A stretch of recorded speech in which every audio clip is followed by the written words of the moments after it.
The year was 2150, and Earth was buzzing with excitement. Humanity had finally done it. They had joined the Galactic Council. After centuries of looking up at the stars and wondering, they were now part of the big space family.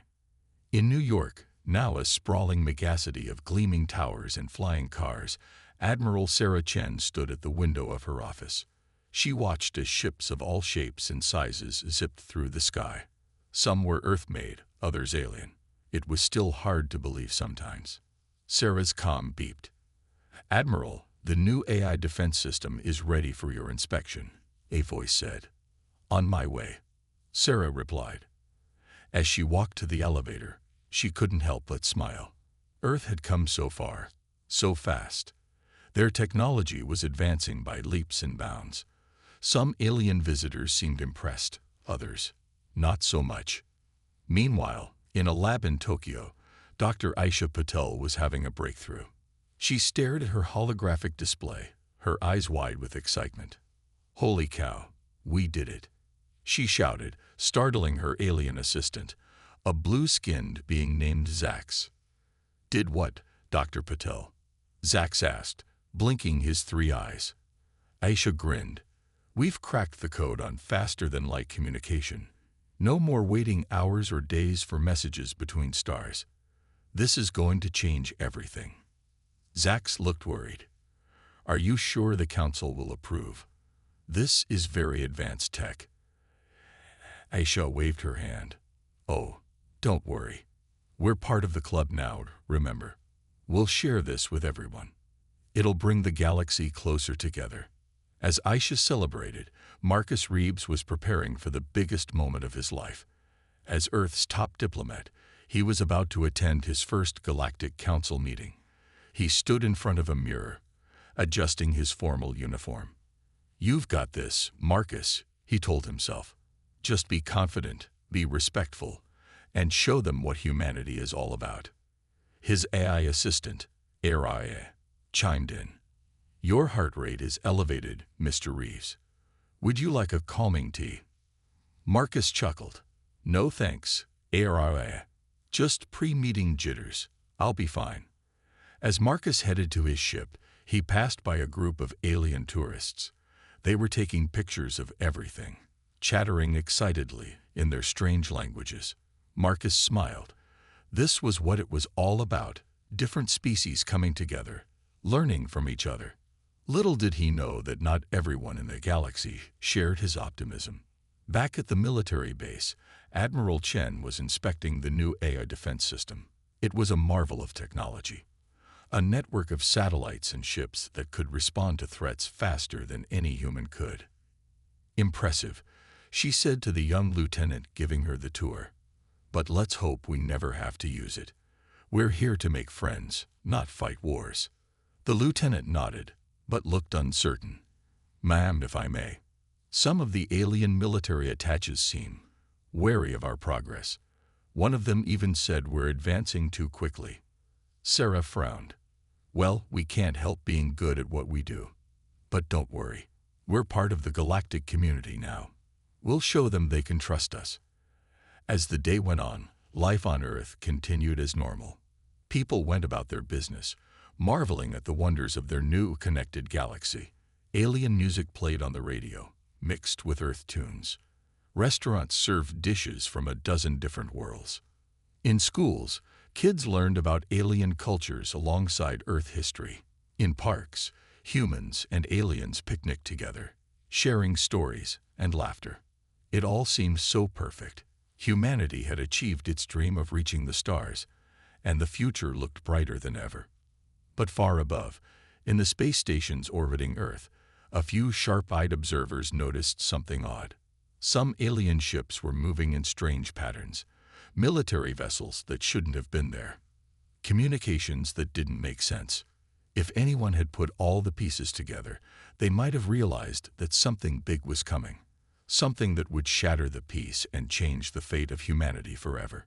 But for now, Earth basked in the glow of its success, blissfully unaware of the storm that was about to break. Marcus Reeves stood at the large window, looking out at the strange purple sky of Zenth 4. the neutral planet where the Galactic Council held its meetings. His heart was racing with excitement.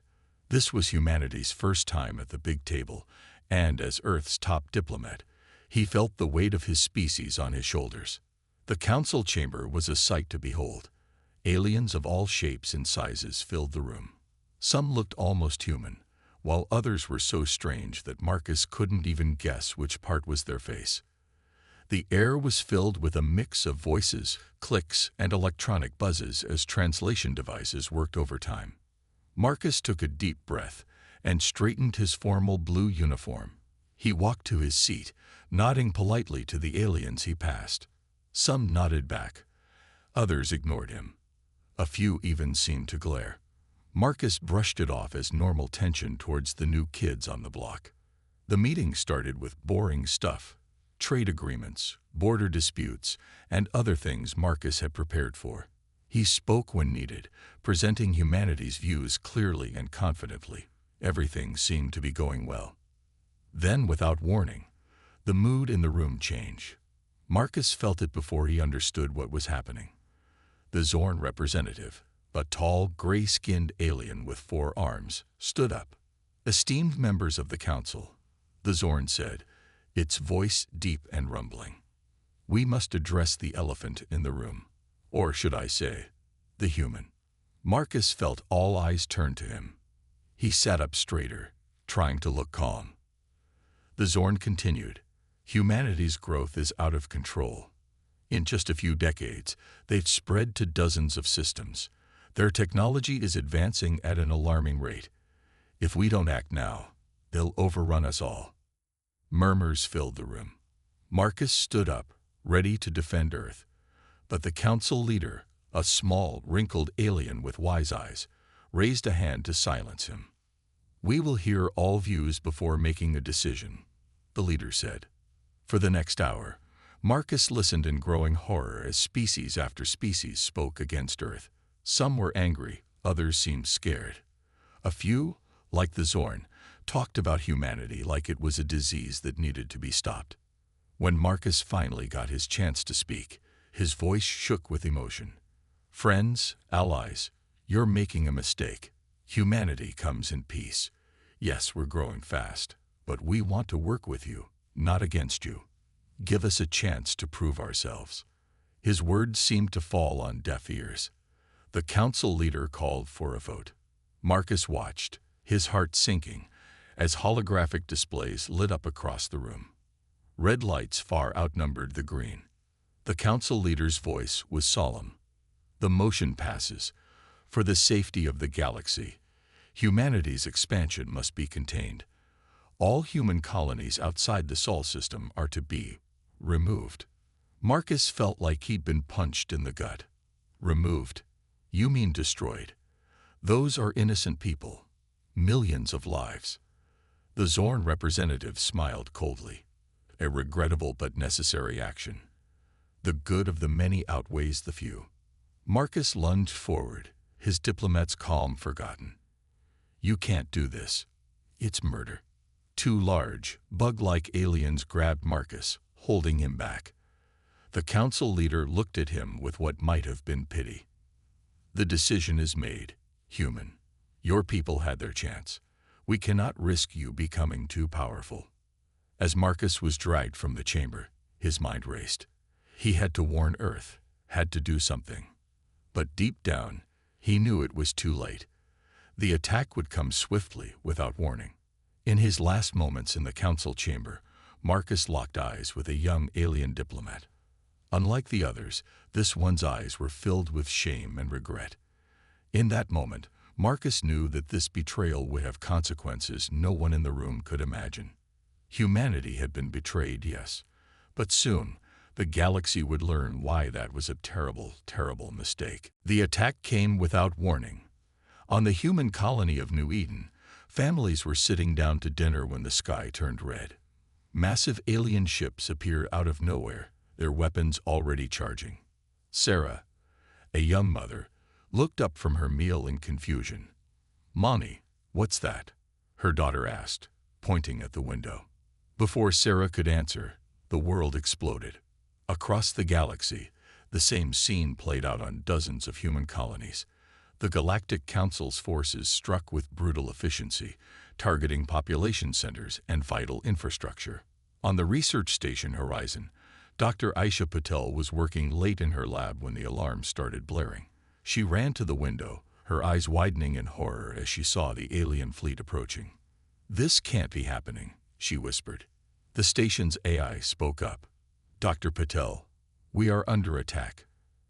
Emergency protocols are in effect. Please proceed to the escape pods." Aisha's mind raced. Her research, it could help Earth fight back. She couldn't leave it behind. As explosions rocked the station, Aisha frantically downloaded her data.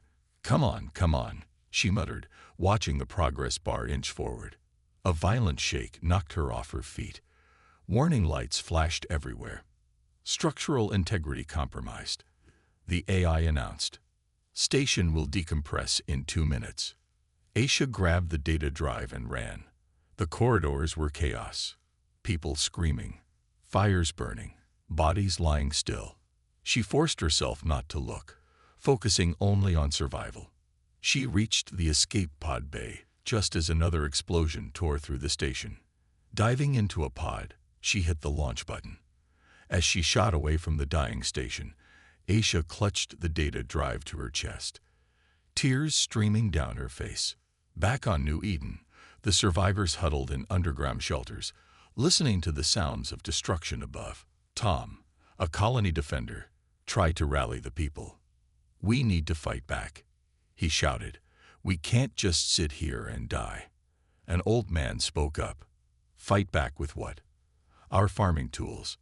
Against those ships." The hopelessness in the room was palpable. Then, a young boy stepped forward. "My dad works in communications.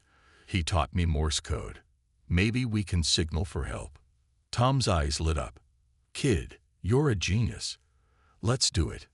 As the aliens continued their bombardment, the humans of New Eden tapped out desperate messages on any device they could find. Most went unanswered, but a few made it through. On Earth, the first signs of trouble came when communications with the colony suddenly went dark. Admiral Sarah Chen was in a meeting when her aide burst in. "Ma'am, we're picking up distress signals from multiple colonies. They're under attack." Sarah's blood ran cold. "By whom?" The Galactic Council forces, Mom." For a moment, Sarah couldn't breathe. Then, her training kicked in. "Sound the alarm. I want every ship we have ready for battle in 10 minutes." As Earth scrambled to respond, the massacre continued. Millions of lives were snuffed out in hours. Entire colonies were wiped from existence. On a small outpost near the edge of human space, a lone survivor named Mike watched his home burn. As alien ships moved on to their next target, Mike made a decision. He climbed into his small transport ship. "Computer, plot a course for Earth. Maximum speed." Warning: such a journey at maximum speed will deplete life support before arrival. Mike's face was grim. "Doesn't matter. Earth needs to know what happened here. They need to be ready." As Mike's ship disappeared into the stars, carrying its vital warning, the full scale of the tragedy began to unfold. The Galactic Council, in its fear and arrogance, had committed an unforgivable act. They thought they were containing a threat. Instead, they had awakened a sleeping giant, and soon, very soon, they would learn the true meaning of human vengeance. The news hit Earth like a hammer blow. Billions watched in stunned silence as the reports came in. Colony after colony destroyed. Millions dead. The Galactic Council, once seen as allies, revealed as brutal killers. In the White House, the President of the United Earth Federation sat with her head in her hands. "How could this happen?" she whispered. Admiral Sarah Chen stood before her, face grim. "Ma'am, we need to act now. Every minute we wait, more of our people die." The President looked up, her eyes hard. "You have full authority, Admiral. Do whatever it takes. Make them pay." Sarah nodded and strode out. In the war room, she faced a sea of worried faces. "Listen up. I know we're all in shock, But now is not the time for grief. Now is the time for action. She pulled up a holographic map of the galaxy. Our colonies are under attack. Our people are dying. But we are not beaten. Not by a long shot. As Sarah rallied Earth's defenses, a small ship appeared on the edge of the solar system. It was badly damaged, barely flying. Inside, Mike, the lone survivor from the outer colony, fought to stay conscious. "Come on," he muttered, "just a little further." Earth's defense systems spotted him. A voice crackled over his radio. "Unidentified vessel, you are entering restricted space. Identify yourself." Mike leaned forward. "This is Mike Chen, survivor of Outpost Zeta. I have critical information about the attacks. Please, you have to let me through." Minutes later, Mike's ship limped into Earth orbit. As soon as he landed, he was rushed to the war room. Admiral Chen, his aunt, was waiting. "Mike, thank God you're alive." She hugged him tightly, then pulled back. "What happened out there?" Mike's eyes were haunted. "It was a slaughter, Aunt Sarah. They came out of nowhere. No warning, no mercy." He handed her a data drive. "I managed to record some of their attack patterns and ship configurations. Maybe it can help." Sarah's eyes gleamed. "This could be exactly what we need." "Well done, Mike." As Earth's military leaders pored over Mike's data, another ship entered the system. This one was in better shape, but still showed signs of battle.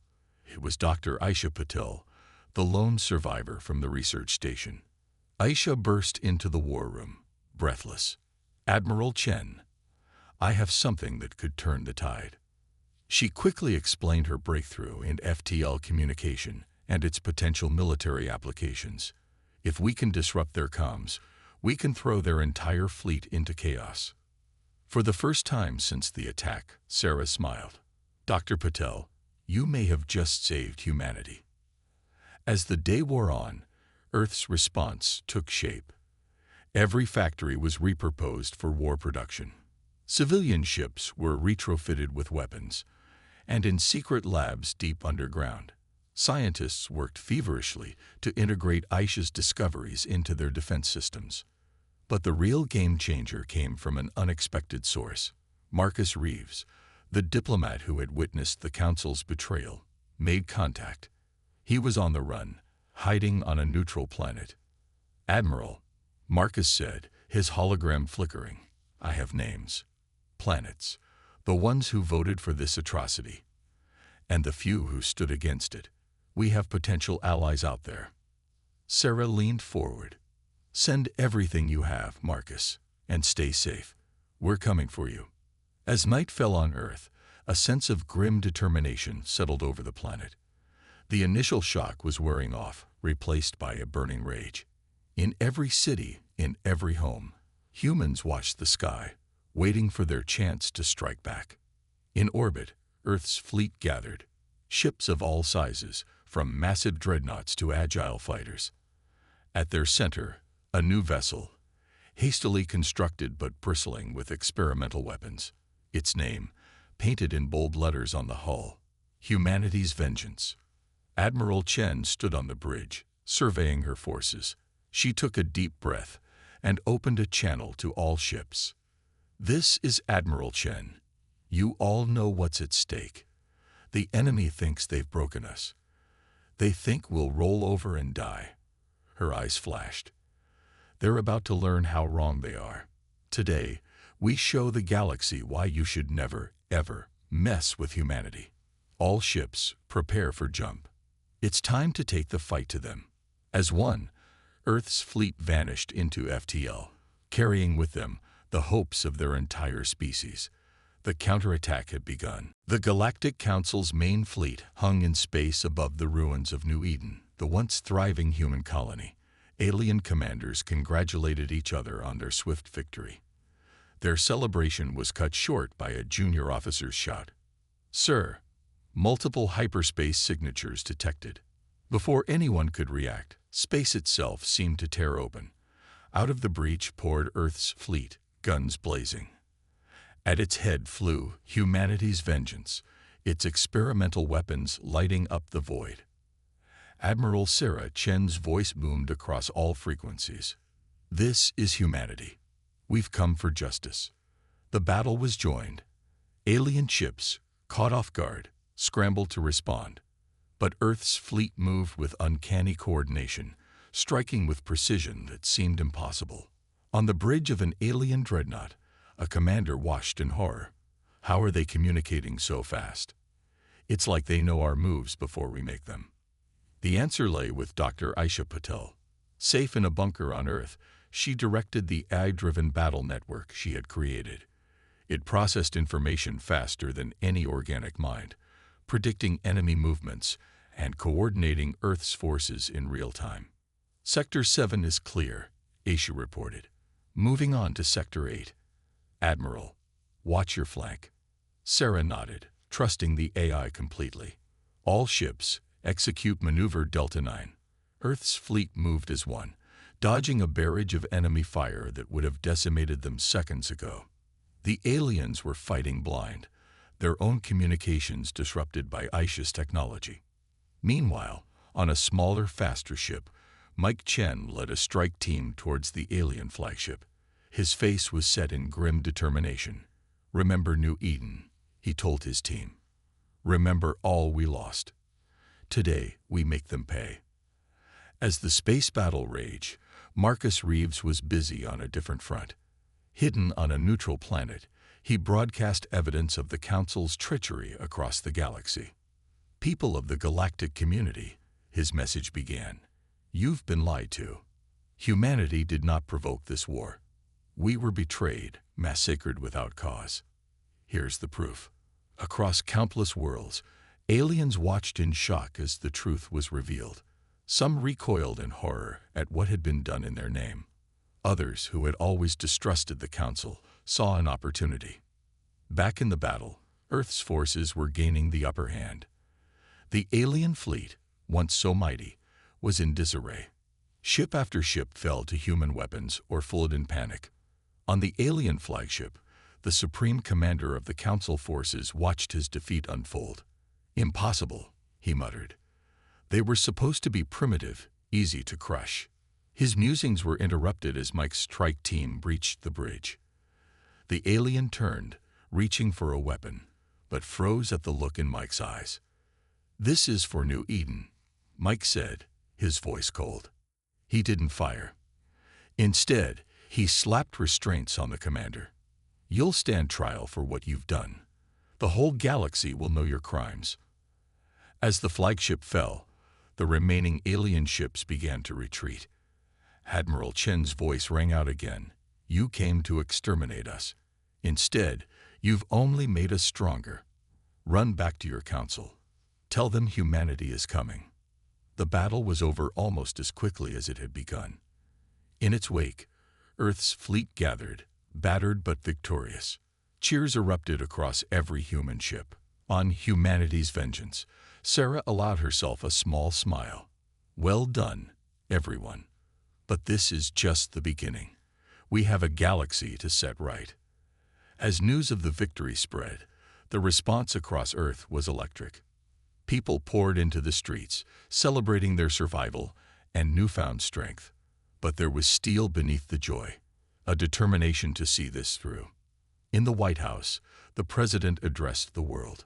"Today, we have shown the galaxy that humanity will not go quietly into the night. We fight not just for vengeance, but for justice, for a future where no species need fear extinction at the hands of those meant to protect them." As Earth's fleet prepared for their next move, the balance of power in the galaxy was already shifting. Humanity, once seen as upstart newcomers, had proven themselves a force to be reckoned with. In the darkness of space, countless alien civilizations watched and waited, wondering, what would humanity do next? And in the face of such power and determination, whose side should they be on? The war had only just begun, but one thing was clear: the galaxy would never be the same again. The news of humanity's victory spread across the galaxy like wildfire. On countless worlds, aliens gathered around screens, watching in awe as the footage of the battle played over and over. On the Galactic Council's capital world, panic reigned. Council members argued fiercely, pointing fingers and trying to shift blame. "We should never have attacked them," one shouted. "It's too late for that now," another replied grimly. "They're coming for us all." Meanwhile, Earth's fleet pushed forward, unstoppable. Admiral Sarah Chen stood on the bridge of humanity's vengeance, planning their next move. "Admiral," a young officer called out, "we're receiving transmissions from multiple alien worlds. They're surrendering." Sarah raised an eyebrow. "Already? Put it on screen." The view screen lit up with images from different planets. Alien leaders, some Sarah recognized from council meetings, others unknown, all with the same message. They'd wanted peace. "We were missiled," one alien leader said, his tentacles waving nervously. "We didn't know the true nature of the attack on your colonies. Please, spare our people." Sarah's face remained stern. "Your pleas are noted, but words are not enough. We require action." As Earth's fleet advanced, they found more allies than enemies. Dr. Aisha Patel's technology continued to give them an edge, allowing them to disable enemy ships without destruction. "It's working better than I ever hoped," Aisha said, her eyes gleaming as she watched the data flow. "We're not just winning battles, we're winning hearts and minds." On a distant space station, Marcus Reeves worked tirelessly, coordinating with alien resistance groups who had always opposed the Council's tyranny. "The humans are not your enemy," he told them. "We can build a better galaxy together, one of true equality and justice." Back on Earth, factories worked around the clock, producing not just weapons, but ships designed for peace. Hospital ships, terraforming vessels, advanced scientific research craft. The president addressed the world again. "We went to the stars seeking friendship and found betrayal, but we will not let that poison our dream. We will forge a new path, not just for humanity, but for all sentient beings who desire peace." As Earth's influence grew, the Galactic Council's power crumbled. More and more species declared their independence, turning to Earth for protection and guidance. Mike Chen, now a decorated war hero, led a mission to liberate a council prison world. As the gates opened and prisoners of 100 species stumbled out into the light, Mike felt a surge of pride. "This is what we're fighting for," he told his team. "Not just vengeance, but freedom for all." The council, desperate now, launched a final, massive assault on Earth. Thousands of ships dropped out of hyperspace, surrounding the planet. For a moment, it seemed Earth might fall. But then something incredible happened. Ships from dozens of alien races appeared, joining Earth's fleet in defense of humanity's homeworld. Admiral Chen's voice rang out across the combined fleet. "To all ships, fight not just for Earth, but for a free galaxy." The battle was fierce but short. The Council's forces, facing a united front they never expected, were quickly overwhelmed. As the last enemy ships fled or surrendered, a cheer went up across Earth and 100 alien worlds. The war was over. Humanity had not just survived, they had changed the course of galactic history.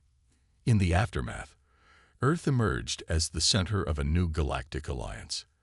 The old council chamber, once a place of corruption and betrayal, was transformed. Now representatives from all species gathered there as equals. Admiral Chen, hailed as the hero of the war, addressed the first meeting of this new alliance. "We came to the stars full of hope and found pain," she said, her voice carrying to every corner of the galaxy. "But through that pain, we forged something stronger. Today we begin anew. Not as conquerors, not as victims, but as partners in a grand adventure." As she spoke, ships lifted off from Earth, carrying humans to rebuild the destroyed colonies and to establish new ones. But they weren't alone. Aliens of all kinds joined them, eager to be part of this new era. The galaxy watched and waited, wondering what this new human-led alliance would bring. One thing was certain: the age of the Galactic Council was over. The age of humanity had begun. 5 years had passed since the fall of the Galactic Council. The galaxy was a different place now, and at its center stood Earth, the unexpected leader of a new era. On a warm summer day, the streets of New York City were filled with beings from 100 different worlds. Humans walked side by side with aliens of all shapes and sizes, united in purpose if not in form. High above the city, in a gleaming tower that served as Earth's diplomatic center, Marcus Reeves stood before a gathering of interstellar representatives. Once a naive diplomat, he was now the respected leader of the Galactic Alliance. Friends, allies, honored guests. Marcus began, his voice carrying across the chamber. 5 years ago, wheat faced extinction. Today, we celebrate not just our survival, but the birth of a new galactic community. As Marcus spoke, screens around the room showed images from across the galaxy. New colonies rising from the ashes of the old. Alien worlds opening their arms to human visitors. Joint scientific missions pushing the boundaries of knowledge. We have proven that diversity is not a weakness, but our greatest strength, Marcus continued. Human ingenuity, combined with the wisdom of 1,000 alien cultures, has ushered in an unprecedented era of progress and peace. In orbit above Earth, Admiral Sarah Chen watched the proceedings from the bridge of her ship. The humanity's vengeance had been renamed Galactic Unity, a symbol of the changes they had all been through. Sarah smiled as she saw familiar faces in the crowd below. Dr. Aisha Patel, whose breakthroughs in communication had changed the face of space travel. Mike Chen, now leading a mixed human-alien team on exploration missions to the farthest reaches of the galaxy. But Sarah's smile faded as she remembered the cost of their victory. Millions of lives lost, worlds destroyed. The weight of command had never felt heavier. As if sensing her thoughts, her alien second-in-command, a tall, insectoid being named Zix, spoke up. "You're thinking about the war again, aren't you, Admiral?" Sarah nodded. "How can I not? So much destruction." Zix's antennae twitched in what Sarah had learned was a gesture of sympathy. "Yes, but look at what has risen from those ashes. My people were slaves to the old council for generations. Now we are free, thanks to humanity." Back in the diplomatic chamber, Marcus was concluding his speech. "But we must never forget the lessons of the past. Power, unchecked, corrupts. That is why this alliance is built on principles of equality, transparency, and mutual respect." He paused, his gaze sweeping the room. "We are not conquerors. We are not rulers. We are partners, all of us, in the greatest adventure our species have ever known." As Marcus finished, the chamber erupted in applause. Beings who, just a few years ago, might have been mortal enemies, now stood together, united in hope for the future. Outside the tower, in a small park, a group of children played. Human kids with blue-skinned, Andorian youngsters, tentacled Exigan infants, and fuzzy Procyon cubs. They laughed and ran together, unburdened by the prejudices of the past. An old man sat on a bench, watching them with a smile. It was the same man who, years ago, had taught a young boy Morse code in a bunker on New Eden. He had survived to see this new world, and it filled him with joy. As night fell, the sky above Earth lit up with a spectacular display. Ships from every corner of the galaxy, each unique in design, flew in formation. It was a celebration of unity, a testament to how far they had come. In her office, the President of Earth looked out at the display, then turned to the Galactic Alliance Charter on her desk. She picked up a pen, ready to sign the document that would officially mark Earth's commitment to this new order. But before she signed, she paused, remembering the words that had started it all. The words that had carried humanity through its darkest hour and into this bright new future. She smiled and wrote them at the bottom of the charter.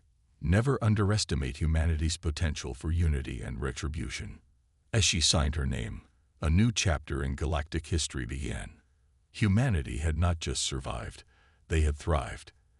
And in doing so, they had changed the fate of every sentient being in the galaxy. The stars, once a source of wonder and then of terror, now represented limitless possibility.